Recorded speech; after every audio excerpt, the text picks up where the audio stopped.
So, dito mga naman. ka-freshness, ito na, tingnan natin. And then, ayan. eto, pag ganito tayo. So, okay, ito na yung ating magiging procedures sa araw na to. okay. Ayan. So, this is our point of entry.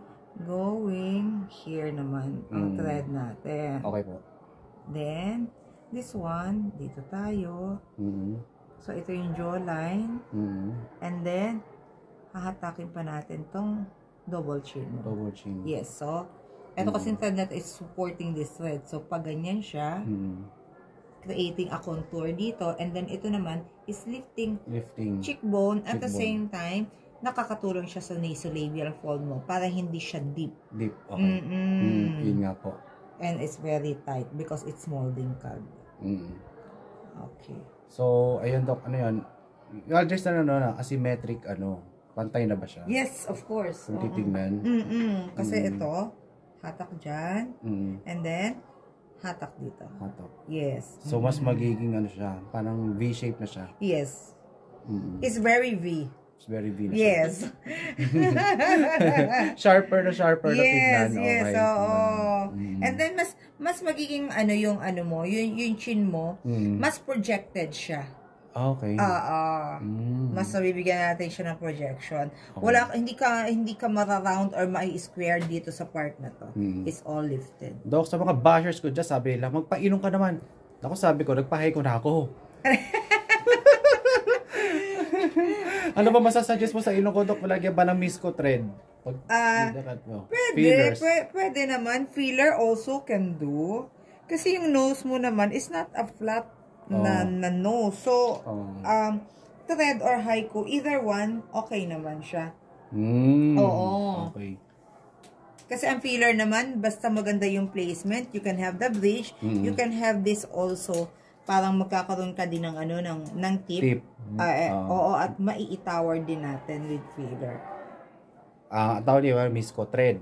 Oo, yung Misco is a thread. Pag filler naman, hindi siya thread, but instead, hyaluronic acid siya para, iaan natin siya dito and then dito. Yan. Pag ganyan siya. Okay.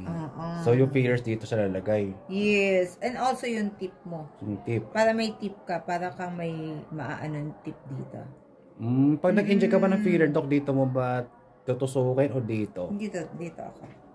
Dyan din? Cannula. Papunta doon. So, pwede naman na may tusok na kasi pwede. Dito ako. Pwede definitely rin. Dito. And then another one dito. Dito, why? Para tumaas to. Para tumaas. Pag mataas kasi to, magiging mas slim yung nose mo. And then susunod lang tong dalawang nostrils dito sa columella mo. Susunod lang sila. Okay. Gaganon. Yung doktor ng ibang mga namin. Sabi, bakit gano'n pag nagpaparino, nagbabago ang mukha? Ano ba yun? Nag-slim ba yung mukha? O bakit nagbabago daw sila ng parang itsura pag nagpaparino? Parang gano'n din ba sa sa haiku? Siyempre mababago yung mukha kasi matangos yung ilong. At the same time, may higit siya dito, and then may higit siya dito, masyashallow din ito. Masyashallow yan. Okay. And then, pag ang nose mo is, matangos siya, nakaka-create siya ng illusion na hindi ba lahat ay bilugan. Like yung face bilog, yung ilong bilog, nagiging lahat ay bilog. So pag elongated ang nose, yung face mo nakakadaya din siya, parang humahabol din siya sa pagiging elongated. Okay. Kasi ang nose is center of the face. So, pag may kausap ka, parang magandang presentasyon ba siya? Pag meron. Not necessarily sobrang tangos, pero yung meron. Yan. Yung iba kasi nagpatakos sa sobrahan, di ba? So, hindi rin maganda. Oo, so, bagay-bagay. And then, may may proportion kasi yun eh. Once you have this tip, ito dapat siya tip, you have this tip, you have this tip, you have this tip, you have this tip. Yun ang mga tips natin. Mga tips na mga face natin dapat natin i-project. Not over-projected Project lang. Tama. Kumbaga parang proportion siya dun sa... Yes, yung proportion and harmony is achievable. Okay. Nice. Wow, excited. Yan. Excited na naman excited na naman ako masaktan mga ka-freshness. Ano pa? Ay, nako. Mga ka-freshness, ito na. Yes, start na tayo with anesthesia clean for 30 minutes. Okay. And then we will do the procedure na after that. Okay po, Doc. Okay. Okay. Pahinga ka muna, nakakapagod ang biyahe. Ano? Okay, nakakasukan na nga kanina. Oo, nag-wiwi na ba? Nag-shishik na? Opo, tapos na po. Okay, Opo. sige. Diretso na tayo. Okay. Precious, lagyan muna na anesthesia ang ating mukha. Okay.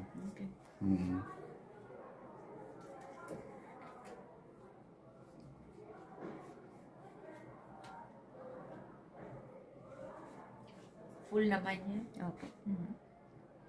Microbotox para, Doc, hanggang saan natin lalagay yan? Itong free hanggang dito. Kasi microbotox will will tighten the face. Pag minsan kasi naka-thread tayo, ang thread kasi natatighten niya yung face din naman and nalilift niya.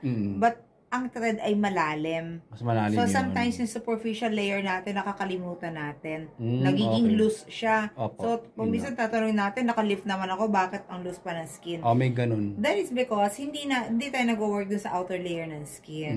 Okay. So we can do a microbotox dyan. Sometimes exosome, yung mga ganon. Para smooth lang yung balat. Pero ang galing na microbotox, Doc, no? Kasi ano siya, parang hindi siya muscle lang target, di ba?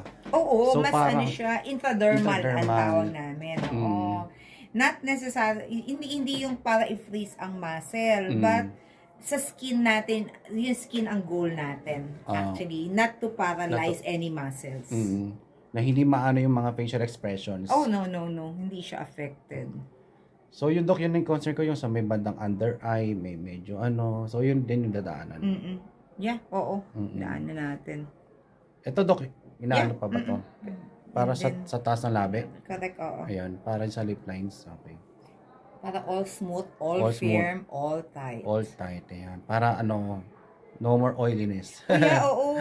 Kasi nakaka-affect din siya sa oiliness natin. Diba? Nadidecrease yung oiliness. Hindi tayo nagkaka-breakout ng Tsaka, pansin ko yun yung nagpa-botox ako sa forehead ko last September 21. Ang kinis niya.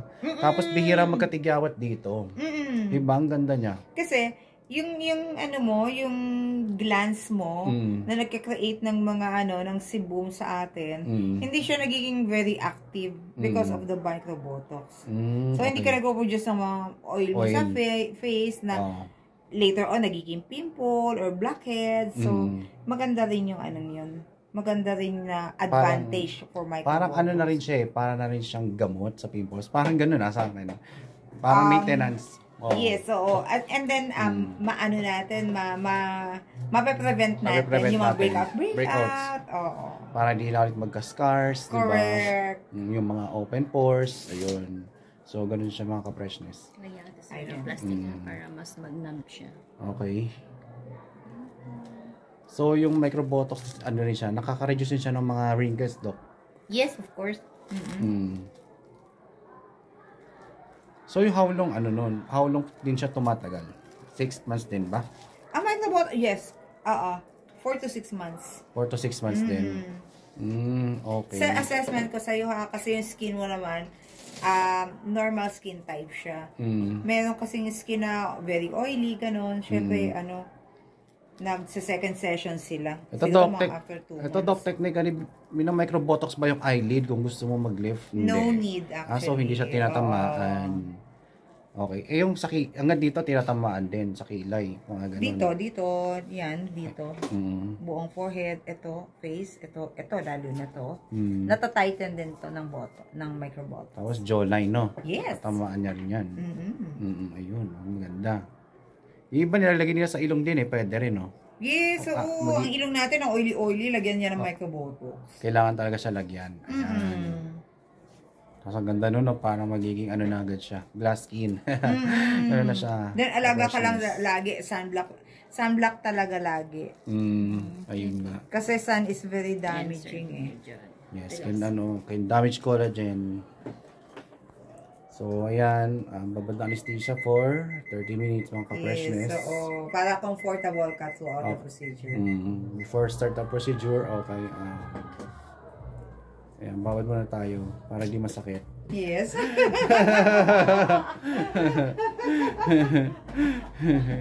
Tis pogi tayo dito eh. Pogi muna. Tis pogi, okay, ganun talaga.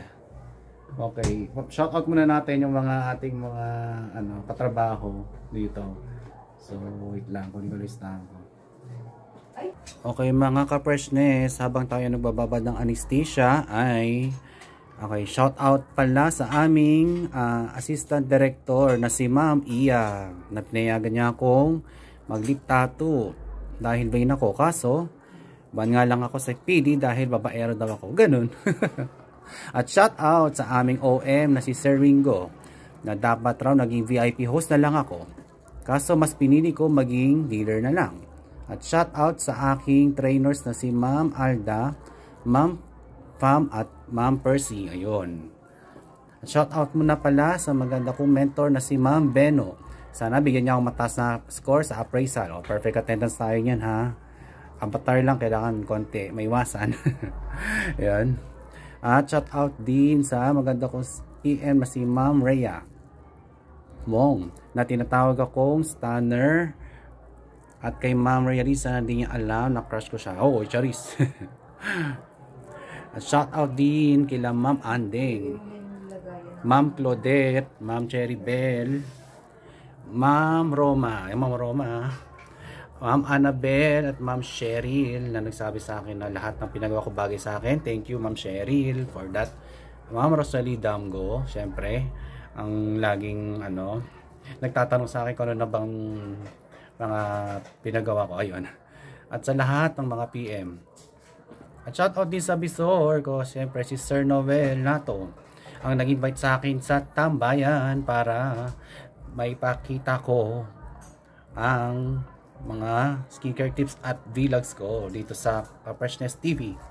At shout out kay Sir Eric James Manalo na pogi-pogi daw sa akin dahil pares na kami ng jawline. Aba, jawline lang ba pag-usapan? At shout out kay Sir Lloyd Facundo na nagpasalamat sa akin sa skincare tips tulad ng bawang, di ba? Lupit noon, bawang. At shout out kay Sir Ross Jeff na support sa aking channel at post. At kay Sir Gerald, thank you. At shout out kay Ma'am Senaida Sagun, ayun, Ma'am Senaida, Ma'am Kristia, Ma'am Nova, Ma'am Ga Ramos. Okay. Shout out na rin sa aming batch 5 na magto 2 years na this March 6. Ayan, swimming pa naman. Ako, hindi tayo makakasama. So, enjoy na lang sa mga kabatch ko dyan na mag-swimming. Okay. At shout out na rin sa mga tropa kong dealers at sa mga dealers. Okay. At higit sa lahat, shout out na rin sa mga mahal kong bashers. O mga bashers, ha? Mahal ko kayo kahit na ganyan kayo sa akin. Kayo'y naiintindihan ko.